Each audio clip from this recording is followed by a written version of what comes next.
lose yourself to find yourself. What does that mean? It's an unusual concept. Flossie, come on. But having been through experiences that I would say has lost myself to find myself, is so important, because we get brought up in a world where there's rules, regulations, social constructs, there's other people's opinions and aspirations placed upon us growing up, whether that's school, parents, church, whatever it may be, that have created the reality that we live in, the idea of the world that we inhabit.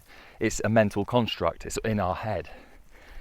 And we can break free from whatever is confining us by understanding that the prison that we've built, we've done it ourselves. And if we've built it ourselves, we can take it down ourselves. And it's not easy, although it can be an easy process. It's usually not an easy process, but it sometimes takes losing yourself to find yourself. And a good example of this would be opening yourself up to something that you would otherwise think is nonsense or woo-woo, or if you think something, if when somebody tells you something there's some resistance there and you want to argue your point so strongly, think, where is that coming from? Why am I so confined by the belief that has been ingrained in me throughout however many years you've been alive? And ask yourself, is there possibly something I could learn from whatever it might be, whatever topic? Or it's all about having an open mind, not being closed off to the possibility of something outside of your framework. Because when we stay in our framework of our thinking that has got us, the habitual patterns that we put ourselves in that get us to the problems that we face in our lives, whether that's anxiety, depression, racing thoughts, feeling like you're lacking, needing more money, more possessions, all of that is a mental construct. So if you can build it, you can break it, but you need to question why. What a good dog. You need to question why. Why have you put this mental wall up? Why are you not willing to ask the question, hear the answer? Maybe you are willing to ask the question, but a lot of the time you're not willing to hear the answer. If it scares you, or you think it's nonsense, just ask yourself, why am I thinking this? Do I know this is true? Can I prove that this is true? You can ask yourself, how would you feel without that thought holding you back? And when you realise, wow, maybe I'll be a lot more free, maybe I'll be a lot more content, feel a lot more loved, feel a lot more connected, and then think to yourself, well, why wouldn't I want to feel like that? Open yourself up to it. There's miracles and wonder and incredible things going on all the time, all around. But it's easy to be in this confined brain that we've created throughout our lives.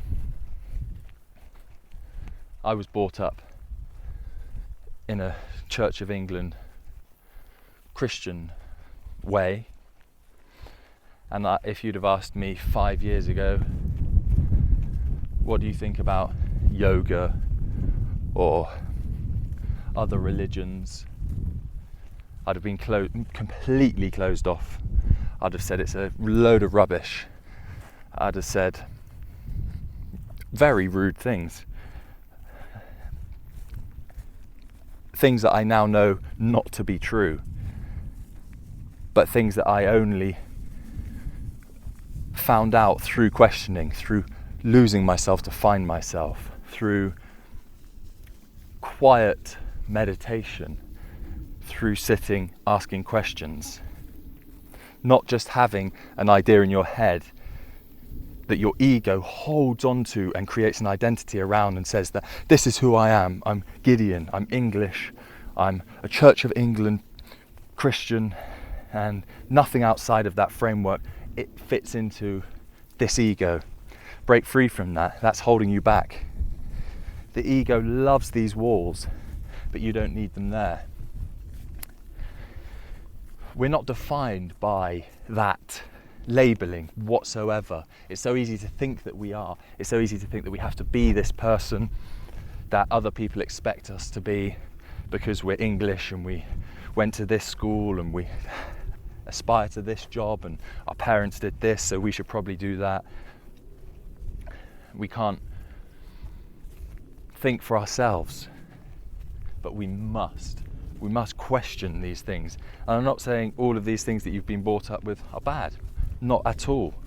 They might be wonderful, fantastic things that have created you, that have built you into a creative, wonderful, expressive person. But if there's something that's holding you back and you're closed off to it, and there's resistance there, it can be physical resistance. You might feel angry when somebody talks about this subject, or you might feel annoyed or like closing them down with your opinions.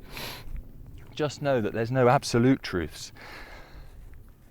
We thought the universe was, I think it's like we thought it was 4 billion years old up until fairly recently. It still actually says 4 billion years old at the History Museum in the science section. And they now know it's like 13.8 billion years old. So imagine telling that to a scientist 50 years ago.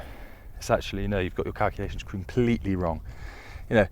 We don't always know the things that we know, even if we think we know them. So let's just be open to the possibility that there is something better, something greater. What if God is creating this incredible universe for us, and all we need to do is just experience it in the present moment, one breath at a time, right here, right now. That's it. I got quite passionate about that one, and I've actually forgotten what the video topic was. Lose yourself to find yourself. That's it. Be open. When you're open to lose yourself to find yourself, there's beauty and wonder and richness from life that comes from releasing that grip of the ego and allowing yourself to question and experience and be that otherwise would have been closed off if your thinking was in a mental prison.